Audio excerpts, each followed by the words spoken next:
Hola, ¿cómo están? Mi nombre es Augusto Salvato, soy politólogo, especialista en tecnologías emergentes y en inteligencia artificial y muy contento de estar compartiendo este espacio.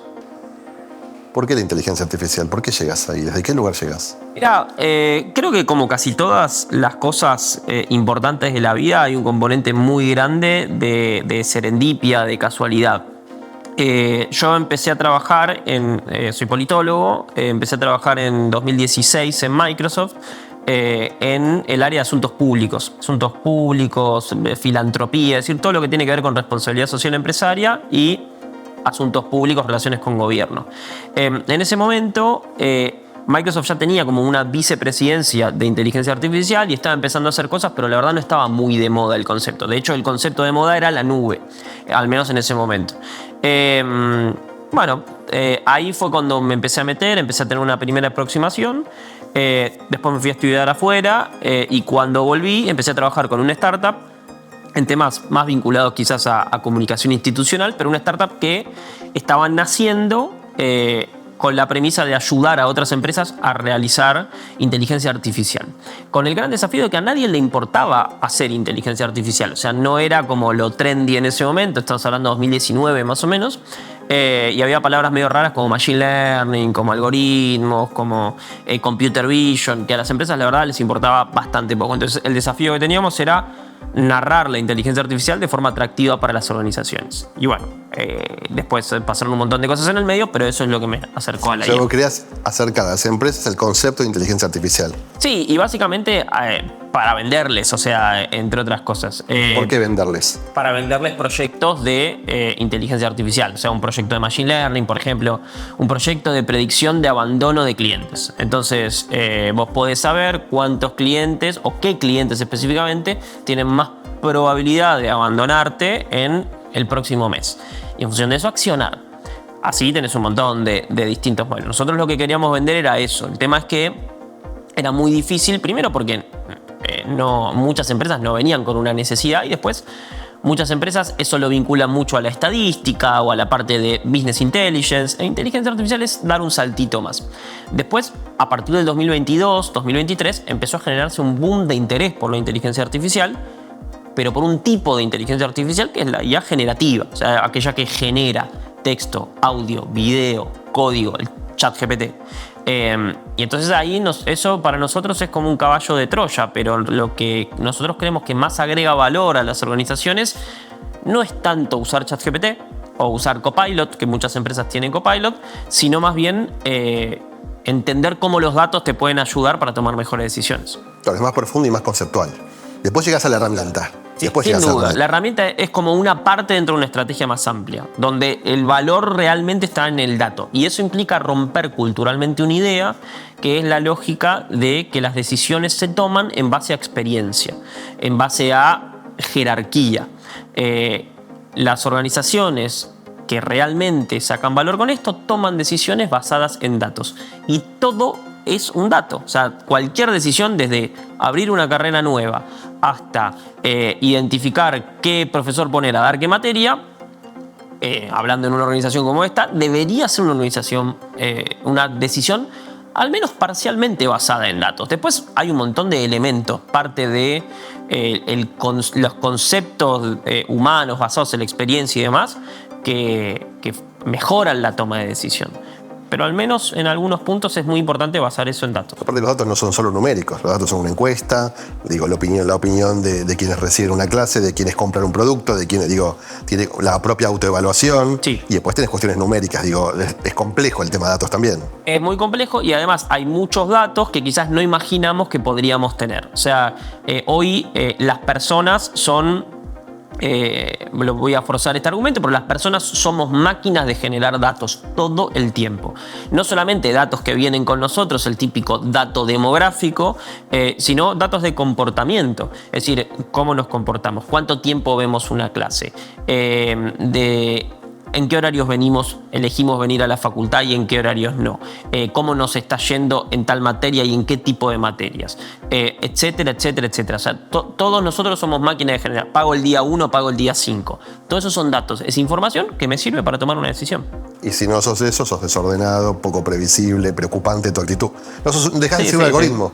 No, de hecho lo que te diría es, la mayoría de las personas, por más desordenadas que parezcan, están generando datos, están generando información, solamente que nos cuesta leer esa información bajo los parámetros tradicionales. Lo que te permiten las herramientas de inteligencia artificial es agarrar eso que parece al ojo humano algo desordenado, sin criterio, y meterlo dentro de un clúster. Así como lo hacen, por ejemplo, Netflix. O sea, Netflix a vos te pone dentro de un clúster que es, esta persona se parece a todas estas personas que consumen películas de determinada cantidad de tiempo, películas en vez de series, con determinadas portadas, con determinados actores que duran tanto, etcétera, en tales días de la semana. Todo eso le permite, eventualmente, a Netflix enviarte la notificación correcta en el momento justo para que vos pases más tiempo frente a la pantalla, que es la variable que ellos quieren optimizar. Hay otras empresas que quieren optimizar otras variables. Rendimiento educativo, no sé, que no se te baje un cliente. Los videojuegos. Digo, cualquier empresa vincula con esto. Ahora, esto de experiencia y datos, ¿no? En realidad yo creo que más que una suma de competencias es una buena complementación. Solo está el darse cuenta de que esa complementación exista. Estoy de acuerdo con vos, creo que es una suma de cosas. Dentro de no sé cuánto tiempo vamos a respirar datos, por ahí escuché, va a estar en el aire los datos dando vuelta cada vez más. Por ahí medio futurista de ciencia ficción, pero lo de respirar datos me da como cierto temor. Pero te noto como en un horizonte donde no se trata de inteligencia artificial, se trata de pragmatismo. Es algo que suma y que de alguna manera esto simplifica algunas cuestiones que antes por ahí acceder a esos datos era más complejo. Sí, claro. No, y además lo que te diría es, las organizaciones, cualquier organización, ¿no? Una universidad, una empresa, una ONG, cualquier organización, el Estado, tiene objetivos. Eventualmente lo que vos tenés que lograr es optimizar ese objetivo, o sea, alcanzar ese objetivo, cumplir un KPI, cumplir con una misión que tenés. Eventualmente estas herramientas, después le ponemos el nombre o el color, pero estas herramientas lo que te tienen que ayudar es a mejorar en ese objetivo. Lamentablemente, como pasa con otras cosas, en los últimos años está habiendo mucho AI washing. O sea, esta cosa de, bueno, tenemos que hacer algo de inteligencia artificial, entonces ponemos cualquier cosa, che, ¿y esto está cumpliendo el objetivo? No sé, ni idea. O sea, pero bueno, el objetivo también es lograr que estas tecnologías se usen bien para que no quede después la sensación que es puro humo. Sí, igual creo que eso va a durar 10 minutos. Eso es oportunismo, viste, de momento. Lo sí, que va a durar realmente, claro, es lo profundo, digamos. Va a bajar la espuma después de eso y va a quedar lo profundo. Mientras la herramienta sea, como tal, una herramienta, adhiero 100% a esto. Ahora, en tu mirada de presente y futuro, mismo en el título de tus libros, digo, el primero pones la palabra batalla, en el segundo pones la palabra malestar, digamos, ¿dónde te ubicás vos, ¿sí? En ese lugar, digamos? ¿Dónde estás vos hoy? Mirá, yo lo que creo en este sentido es que tenemos un desafío enorme, generacionalmente, como generación amplia. Somos probablemente la primera generación de humanos que se enfrenta a un tipo de tecnología que tiene al menos un gran potencial de inteligencia, si no es de superarla, para no ponernos en términos, de igualar el nivel de inteligencia humana. Entonces, somos la primera generación que se tiene que enfrentar a eso, y en ese sentido hay un montón de desafíos. El concepto de batalla tiene que ver con una batalla más contra nosotros mismos y nuestras propias concepciones y nuestras propias, si se quiere, nuestros propios prejuicios sobre la tecnología. Mandatos también. Mandatos, nuestra propia, a veces, forma de trabajar, un conservadurismo que a veces te lleva a mirar todo lo diferente como algo que no deberíamos incorporarlo. Entonces va por ese lado. Ahora, obviamente, cualquier situación de cambio o transformación genera un malestar, y genera malestar a diferentes niveles. Vos lo podés percibir quizás a nivel organizacional, pero también a nivel nuestras actividades del día a día se percibe, y la tecnología quizás no es la culpable, pero tiene un rol en eso. A nosotros nos tiraron por la cabeza este teléfono que tiene muchísima capacidad, tanto de cómputo como capacidad algorítmica, y nadie nos enseñó a usarlo, nadie nos enseñó a usarlo responsablemente, cuántas horas es recomendable usar, por ejemplo, redes sociales. Y hay un montón de cosas que están tratando de generar nuestra atención, que está acá, y después personas que dicen, che, los chicos no prestan atención. ¿Y cómo querés que presten atención? Si tienen esto que es mucho más atractivo que cualquier otra cosa que puedas hacer todo el tiempo. Entonces, no se trata tanto de tener una mirada de fascinación por la tecnología, sino de entender dónde la podemos aprovechar y dónde quizás le estamos pifiando. ¿Cómo te paras ante esa mirada a futuro? ¿Cómo ves el futuro? Por ejemplo, la expectativa laboral. ¿Cómo? Porque hay un montón de gente que está estudiando carreras vinculantes, ¿no? A lo que les guste y que tienen incorporada la tecnología. Bien. Chicos de 19, 20, 21 años. ¿Cómo tienen que pararse ellos? Y no importa la carrera, ¿eh? Viste que no te hago focalización, ¿eh? Porque acá hablamos de realización, bueno, inclusive incluiste datos, pero hay gente que estudia psicopedagogía, por ejemplo, ¿no? Digo, abogacía, ingeniería, digo, ¿dónde se paran esos chicos hoy con esa edad con estas nuevas tecnologías? Mira, yo lo que te diría es que hoy el mercado laboral está en pleno proceso de transformación. Si querés después hablamos del futuro en general, pero específicamente en el mercado laboral estás en pleno proceso de una transformación muy profunda. Lo hablábamos hace un rato fuera de cámara en la industria del marketing, como no es que solamente estamos pensando en, bueno, incorporemos alguna herramienta de... ¿Te acordás? Bueno, vos te acordarás mucho mejor que yo, pero... De señor mayor, entonces. No, pero de experto en el área. Cuando apareció la parte de digital en las agencias de publicidad, las agencias de marketing... Bueno, el fílmico reemplazado también, por... Claro. Pero era como una cosa de decir, che, vamos a poner la parte de digital como un área dentro de la organización. Bueno, inteligencia artificial es algo transversal, que está cambiando la manera en la que trabajamos y que te permite, por ejemplo, que un junior con poca experiencia y con muy buen manejo de inteligencia artificial pueda hacer cosas que quizás un senior no podría estar haciendo, más allá de tener una gran experiencia. Entonces, le llevaría mucho más tiempo. Exactamente. Entonces, eso lo que te hace es trastocar las bases mismas de la forma en que organizamos muchos mercados. Y eso está pasando en todas las industrias. Está pasando con los abogados, está pasando con los contadores, está pasando en la educación, está pasando en un montón de sentidos. Entonces, alguien que hoy sale de una carrera no puede pretender que haya un caminito prearmado. Ese caminito hay que construirlo. Y eso obviamente muchas veces genera ansiedad, genera estrés, genera como no sé qué voy a hacer. Lo mejor que se puede hacer en ese sentido, yo creo, es ser muy bueno en lo que uno quiere hacer y tratar de siempre estar incorporando nuevas tecnologías. No se trata acá de ser un experto en tecnología, sino de ver cómo la tecnología me puede ayudar para hacer mejor el objetivo que tengo. ¿Cuánto usas vos de esas tecnologías? Mira, algo. O sea, uso bastante herramientas de inteligencia artificial. O sea, algún concepto acá, pero modelos gigantes de lenguaje. O sea, un ChatGPT, un Copilot, un Claude, por ejemplo. Uso bastante eso. O sea, vas dialogando con el ChatGPT, le pusiste una voz puntual y tenés diálogos mientras manejás o viajás de alguna manera en la calle, algo de tu casa. Lo uso fundamentalmente para trabajar y lo uso para hacer cosas que me llevarían mucho tiempo, pero sobre las que tengo criterio, ser experto generado a partir de eso. No sé, por decirte algo, tenemos que hacer un informe sobre una nueva tecnología que apareció o sobre un paper. Bueno, hay un montón de cosas de hacer ese informe donde la IA te puede ayudar. Hay cosas donde no. Entonces, ¿qué cosas te puede ayudar? Bueno, investigación, herramientas de investigación en profundidad para obtener mucha información sobre eso. Bueno, ahí hay algo, agarrar un montón de información. Ahora, después, saber para dónde yo quiero llevar ese informe, cómo voy a vincular ese informe con los objetivos de la organización o los objetivos que tengo a nivel personal, etcétera. Bueno, eso lo voy a hacer yo. Ahora, yo puedo agarrar ese informe que quedó y llevármelo, pedirle a la herramienta que me arme un muy buen, me lo arme en HTML para que quede muy lindo y que sea como una página web interactiva del informe, y hacer eso que si no se le hubiera tenido que pedir a alguien. Lo hice yo, lo terminé, después alguien lo revisa y puedo hacer un informe por semana, cosa que antes podía hacer un informe por mes. Ese tipo de usos son los que yo más le doy a la herramienta. ¿Qué objetivos a nivel personal tenés vos de acá en adelante? Un montón. Grandes, ¿no? Sí. Si querés jugar la primera de River ya estás grande. Claro. No creo, pero vinculado a esto puede ser. No, mira, yo lo que te diría es ayudar a la mayor cantidad de empresas posibles a adoptar esto correctamente y después contribuir en la conversación pública a que tengamos mejores conversaciones sobre inteligencia artificial. Y más conciencia de la utilización de la herramienta. Sin duda, pero además yo creo que hoy las conversaciones públicas sobre IA son realmente muy malas.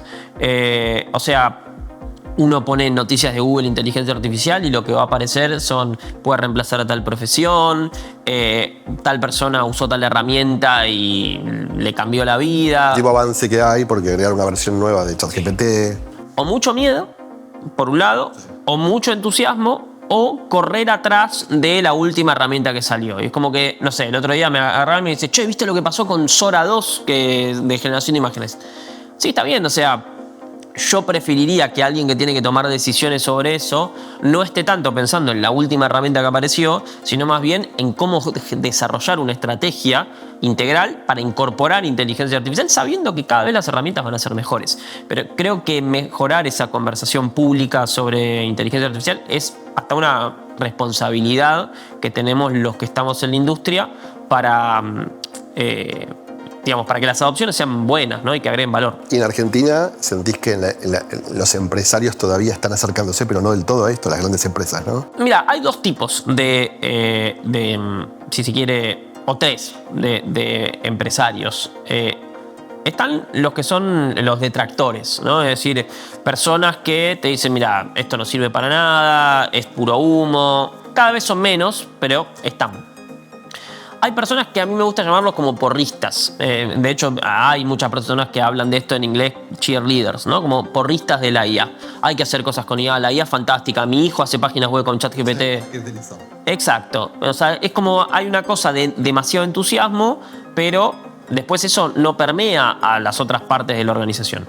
Y después hay un grupo de personas que me parece que es el camino más atractivo, que es aquellas personas que entienden las limitaciones de las herramientas, entienden los potenciales beneficios, saben que necesitan una estrategia y tratan de ordenar a la organización hacia ese lado. Son probablemente, te diría, los menos, pero es lo que va a dar más resultados. Sé que yo creo que es cuando analizo, ¿no?, lo que viene pasando y demás, escuchándote a vos, adhiero 100% a lo que decís, suscribo todo, pero veo que hay, viste, como edades, y las edades también posicionan, como dijiste bien, algoritmos, hay que poner todo, aunque seas desordenado puedes ubicarte, se te ubica en una caja determinada.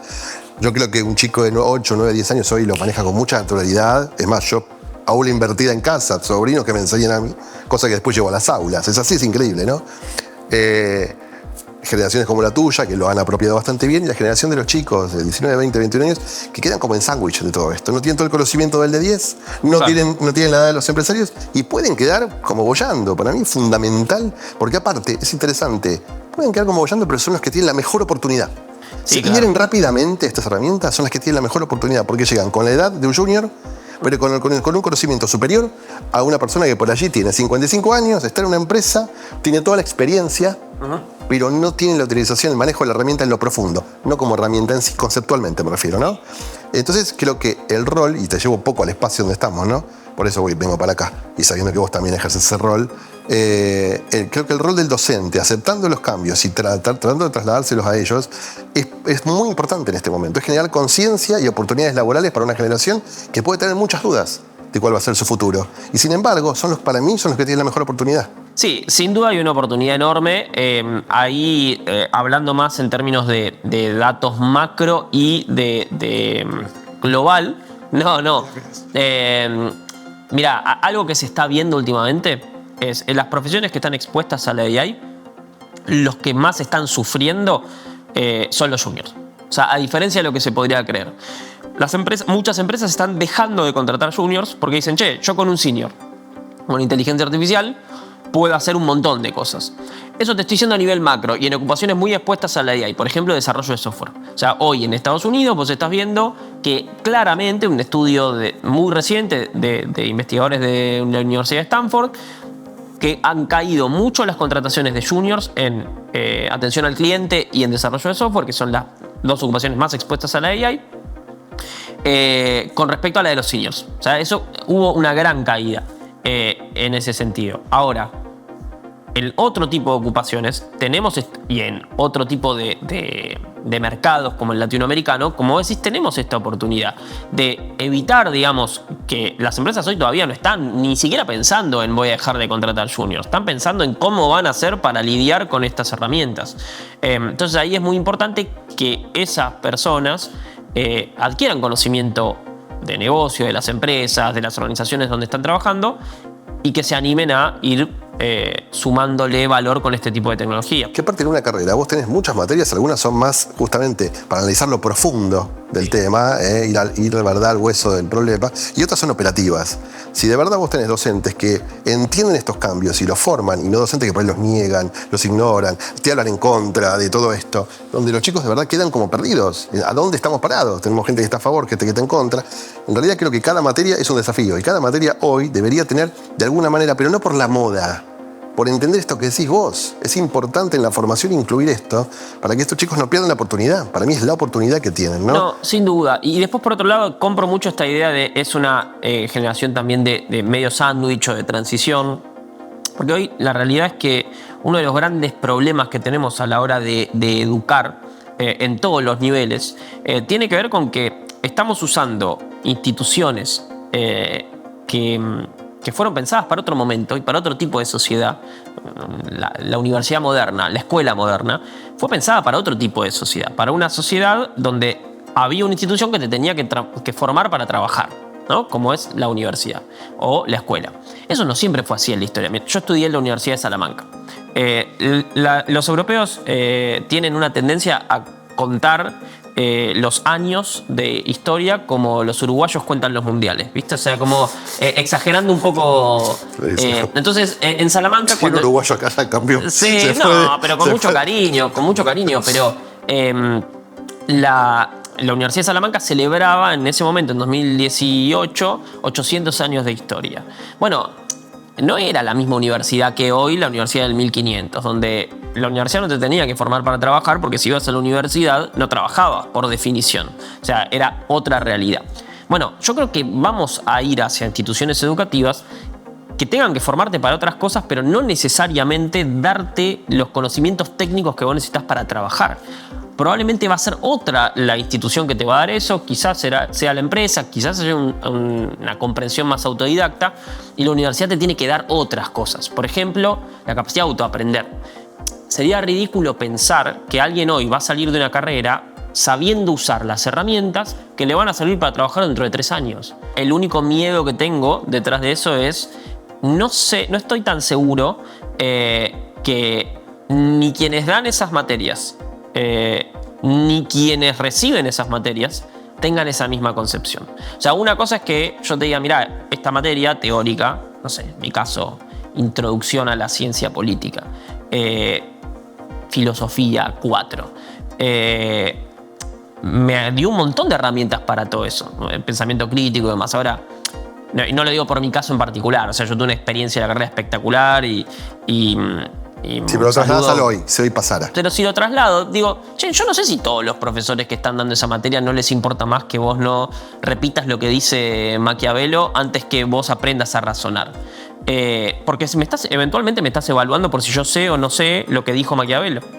Entonces, bueno, ahí cambiaría está bien, pues si fuera ese el caso. Si fuera ese el caso. Si el caso es analicémoslo más profundamente, no repetirlo, tal vez sí hay un pensamiento crítico y un aprendizaje. Sin duda. Depende mucho el docente. Sin duda, depende mucho el docente y también depende. Pero antes también dependía el docente. Toda la vida. Pero también creo que depende mucho de la expectativa que haya del otro lado del alumno. O sea, el alumno también entiende que eso tiene que servirle para ayudarlo a pensar mejor, o simplemente quiere ir sacarse encima de la materia. Esas dos cosas son muy importantes para poder generar una formación que realmente sirva. Y pasa en todos los niveles, ¿eh? O sea, a mí me pasa en términos de educación ejecutiva, trabajando en capacitación con empresas, que la gente te dice, che, enseñame a usar la herramienta. Bueno, pero tenemos que pensar mejor, los casos de uso, no sé qué. Quiero saber cómo tocar los botones. Y eso pasa todo el tiempo. Eso se lo hace en 5 minutos. El tema es para qué tocar los botones. Sí, lo más complicado es eso. Sin duda. Digo, desde cualquier herramienta, ¿no? Sin duda, pero también es mucho, requiere un esfuerzo de parte de quien está impartiendo eso y de quien está recibiéndolo mayor al hecho de decir, bueno, enseñame a usarlo y ya está. que lo que también, como pasaba en otro momento, hoy en base a estos cambios, el análisis de la propuesta docente es muy importante. En cada espacio te obliga a refundarte, en el fondo. Por algún momento, en algún punto es barajar y dar de nuevo muchas cosas. Y ahí reposicionarnos en base a cómo nos adaptamos al cambio. Creo, no sé vos qué opinás, pero creo que lo que se evalúa, y se lo digo siempre a los chicos, es la capacidad de adaptabilidad hoy.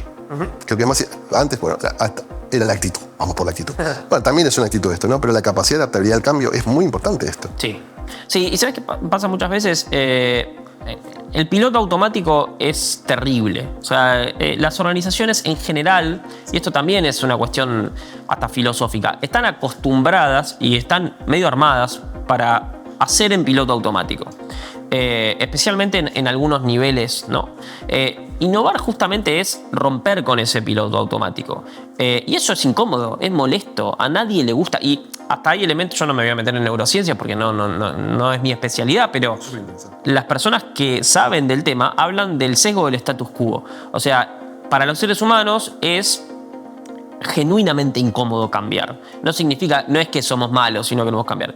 Es incómodo y nos evoca, digamos, en nuestro cerebro el peligro que significa moverse de un lugar a otro. O sea, cambiar una rutina es peligroso. Hasta que aprendas que quedarte ya no va a significar certeza. O probablemente es más peligroso eso, pero nuestro cerebro nos tira para... Por la formación que tenemos. Sí, ¿no? Sí. La formación ayuda y por otro lado hasta debe ayudar la propia condición humana, ¿no? Los sesgos que tenemos de hace millones de años y que no vamos a cambiar, contra los que hay que luchar, ¿no? El mercado laboral también hoy está, digamos, en pleno proceso de transformación. Nosotros hoy, por ejemplo, en la empresa donde trabajo, en Rocking Data, somos 50 y pico de personas, de las cuales muchas de las personas con mayor expertise y capacidad técnica vienen de carreras como filosofía, como marketing. No son ingenieros en sistemas. Algunos sí, y necesitas un montón de ingenieros en sistemas, pero gente que, bueno, tenemos otros politólogos más. O sea, hay gente liderando áreas de tecnología que son politólogos. Y está lleno de casos en el mundo. Hay un libro que está muy bueno que se llama Platón versus Tech, que justamente plantea o muestra la cantidad de personas que están liderando empresas de tecnología. En Argentina tenemos el caso puntual local de Pier Paolo Barbieri, es un egresado de historia que lidera una de las principales fintechs del país, que es Ualá. Pero esas personas, las que están hoy capaz terminando una carrera, tienen que saber que el camino no está armado, o sea, que tienen que construirlo, que eso probablemente es incómodo, que el hecho de tener un plan está buenísimo, pero que ese plan necesariamente se va a modificar. ¿Tenés miedo al futuro? No, la verdad. ¿Es tan apocalíptico para vos como se plantea? No. Creo que consumimos muchas películas de ciencia ficción. Oigo mucho YouTube. Sí, y vende mucho. El pesimismo vende un montón, pero no, está muy lejos. De hecho, todas esas características que le asignamos a la inteligencia artificial, como esa capacidad medio maligna. Bueno, tengo un montón de gente que me hace el típico chiste. Yo por las dudas le digo por favor y gracias a ChatGPT por si algún día se revelan, ¿viste? Como que las primeras veces fue gracioso, ya después es un chiste que se repitió demasiado, pero cuando uno realmente entiende lo que hay detrás de esta tecnología, que es una herramienta que solo sabe hablar, no sabe hacer nada más que imitar lenguaje humano como si fuera un loro, primero que ves que hay... digamos, un montón de cosas que necesitamos hacer los humanos para que eso funcione. Y un montón de gente bien. atrás de que tipo te hable, de que la inteligencia te hable. Un montón de gente, en la sin India, duda. por ejemplo, digo. Hay ¿no? un montón de eso, pero lo importante detrás de eso es, hay una herramienta que está buenísima, que está aumentando las capacidades de la humanidad y que tiene ese potencial de aumentarlas como nunca antes en la historia. O sea, hay una oportunidad tremenda. El que se meta en temas de esto vinculado a salud, hay un campo espectacular. Ha descubierto un montón de cosas. AlphaFold de Google descubre 300 síntesis de proteína. O sea, podemos acelerar mucho el conocimiento desde este lugar. Hay riesgos, está lleno de riesgos. A mí te digo, sí. Y el principal riesgo que yo veo hoy es el de la delegación cognitiva y el de usar estas herramientas como un opio. O sea, como el hecho de, estoy 4 horas por día en TikTok viendo contenido basura. Bueno, eso hay que cambiarlo. Eso no lo hacen ustedes, ¿no? Sobre eso hay que trabajar. ¿Vos no lo haces, Ana? ¿Vos lo haces esto? Un poquito. ¿Te das cuenta? Pero es que a ver, sería raro que no suceda por el hecho de que las herramientas están hechas para eso. Están hechas para que vos pases tiempo ahí. Entonces, Bueno, eso Saben es qué lo que a mostrarte. mí más me preocupa, donde digo, che, acá hay un riesgo. O el hecho de, ayer, ponele, me pasó algo, perdón que me estoy un segundo, pero fui a imprimir unas fotos a un shopping. Imprimir fotos. A imprimir unas fotos para poner ahí unos cuadros en casa. Y la chica que me estaba atendiendo necesitaba, porque la máquina estaba en pulgadas, necesitaba pasar centímetros a pulgadas. Tipo 20 por 30, ¿cuánto es en pulgadas? Me dice, vamos a preguntarle a ChatGPT. Obviamente uno no se pone a discutir con la gente cuando está comprando algo, pero ChatGPT... el peor caso de uso que hay es darle una cuenta. Y a veces hasta lo va a hacer mal. Pero hay una delegación cognitiva permanente, como es mucho más fácil preguntarle a ChatGPT que hacer una cuenta simple, o sea, que razonar algo. Entonces, mis dos principales miedos van por ahí, no tanto porque la tecnología se revele, porque nos vaya a dejar sin trabajo, no, cero eso. Una vez alguien me dijo, si alguien quiere un empresario me dijo, si alguien quiere ejercitar su cerebro, que haga sudoku en su casa, pero a mí me sirve que acá trabaje con tecnología. Está bien, está muy bien. Yo creo que la persona que más tenga ese cerebro ejercitado y sepa qué delegar, pero no delegue todo, es la que mejor va a usar estas cosas.